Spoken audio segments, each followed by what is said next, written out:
What's up, folks? Maximilian here, back from EVO and back from all the craziness that was the past weekend, and there was an equal amount of announcements that were absolutely ballistic. Over the period, there was a Killer Instinct panel that took place at EVO that I had the chance to attend, and at this panel they had to go over a lot of stuff regarding Killer Instinct Season 2, and they also gave us a small glimpse of the next character. That's right. Go to the next slide, please. Maya is our next returning character. And perhaps the least likely thing I was expecting to happen, Maya is the second character announced for Killer Instinct Season 2. There was a lot of predictions and there was a lot of expectations, especially since the end of the TJ Combo trailer, that Cinder was going to be the second announced character. But before we go any further with Maya, I'd like to say that I think that they're going to be treating Cinder a lot similar to what they did with Fulgore in the first season. Cinder is pretty much the most popular Killer Instinct character next to Fulgore, in my opinion, that has not been revealed yet, and I'm pretty sure they're going to be saving him maybe for a near-end period of Season 2. But regardless, we got to see Maya, or Maya. We got to see everything she could kind of do or hear about it, but there was no official footage released, so don't expect a trailer or anything just yet. This is a very early build, and the guys at Iron Galaxy seem to be working pretty hard, and we'll talk a bit more about TJ Combo a bit later and his giant update. But let's talk about what Maya looks like, and specifically what she's going to play like within the Killer Instinct universe. And upon that first reveal, when they showed her on stage, I was kind of shocked. The colors kind of threw me for what she could be. I didn't think it was going to be Maya, but when they made the official announcement, I was like, wow, okay, that is how you redesign a character. My biggest issue with Maya from Killer Instinct 2 is that she is literally the sex icon back in the day. You can go back and you can look up like different versions of CG artwork that were produced by the Killer Instinct team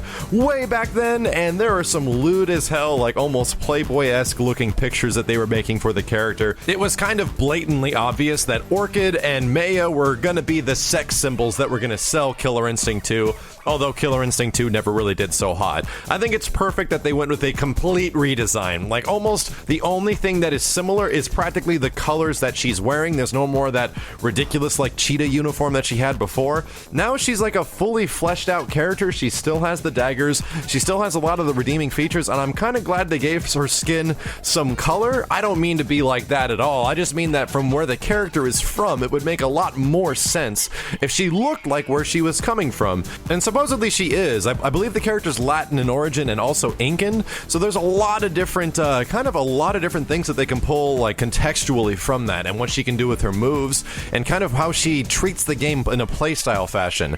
I'm looking forward to this because so far, just from her design, I think this one nails it. Absolutely nails what you need to do to have a badass female fighter that looks tough and can also kind of beat everything up. Orchid was another great example of updating a character design, in my opinion, but this one really hits it on the head. And for any of the issues I might have had with TJ Combo's design early on, some of that stuff is actually currently being worked on, which is very reassuring.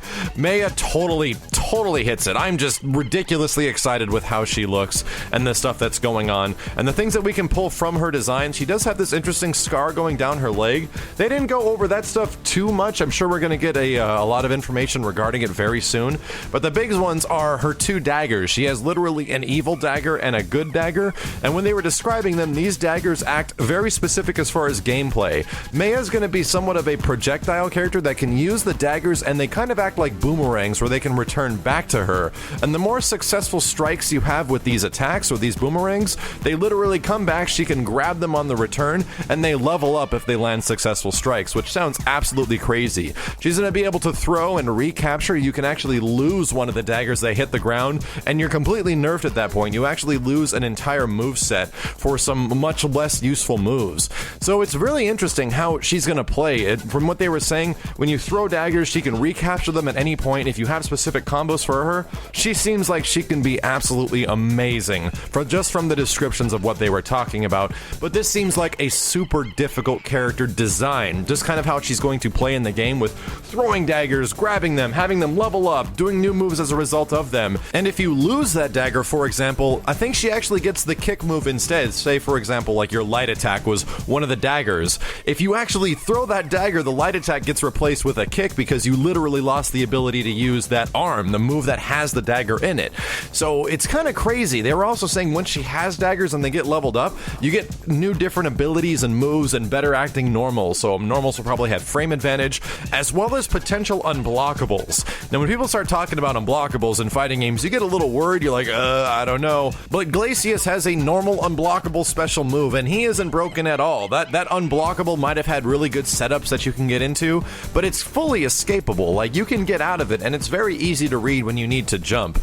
Even in a game like Killer Instinct, when you have unblockables, it might seem crazy ridiculously broken, and every time they announce it, it's like, oh no, but this game has a combo breaker system. And usually the combo breaker system is kind of the even ground that makes everything kind of okay. Sure, it's going to become more difficult when people learn manuals and very hard to break combos, but for the most part, I think Maya is going to present something really unique. I was a little worried that they were going to keep going for a lot of crazy different archetypes. I was kind of even more worried that they were just going to take what exists in Season 1's archetypes and just go based off those. But Maya actually seems like she's going to be the first projectile character. Even though Spinal you can say is a projectile character, and he's really not. He's like a meter and kind of like resource character, similar to Fulgor in some ways. But this is totally different. A character that's going to be throwing projectiles, and how is she going to work into the system? Are other characters' moves that go full screen that actually have projectile invincibility totally going to blow her up? We don't know yet. We don't know the angles of attack she's going to have. All we have is that she is going to be using projectiles of some kind from some different directions, and at that point, we don't know what else there is going to be until we finally see a trailer. I'm sad we didn't see a trailer, but I hope it's going to be coming very soon. But we did get a good look at what her stage is going to be like, and oh my god, this thing is freaking beautiful. It's funny how I just get excited for stages and things like that in Killer Instinct. Anytime you take the lore of KI, how the characters are working with each other, or any relationships, and you show off stages where things could possibly be happening, this thing is freaking beautiful. And if there's anything we can take from TJ's combo stage, which is honestly one of my favorite stages in all of Killer Instinct, including Season 1 and the original games, I think we're up for something pretty damn cool. They mentioned that this stage is going to have a lot of progressive elements, that there is going to be things like weather effects happening similar to Thunder stage in KI Season 1, so that's really good. We got a huge natural outdoorsy stage that'll probably be lit by a lot of light, and then all of a sudden a storm comes in. Oh dude, that'd be freaking sick if like the dam that was in the background actually burst and there was a bunch of water that came down and rushing underneath it.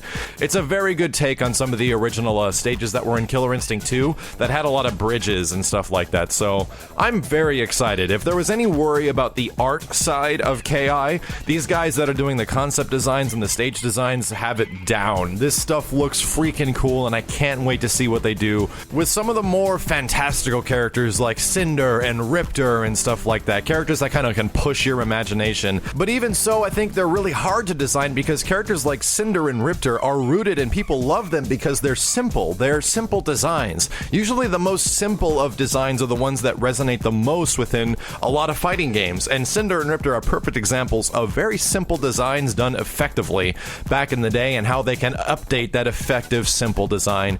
Either way, there's a lot to look forward to. Maya has a lot at her disposal, according to what the developers are saying, and as soon as we know more, and as soon as I have more details, I'll be back and update you guys with exactly what's going on. But stay tuned, because I got a couple of videos updating Killer Instinct Season 2 stuff. TJ Combo got a complete revamp on how he looks, and how he moves, and how his special moves are, which is going to take a few minutes to describe, as well as the adjustments that they could potentially be making to Season 1 content, and how that had me really, really damn excited.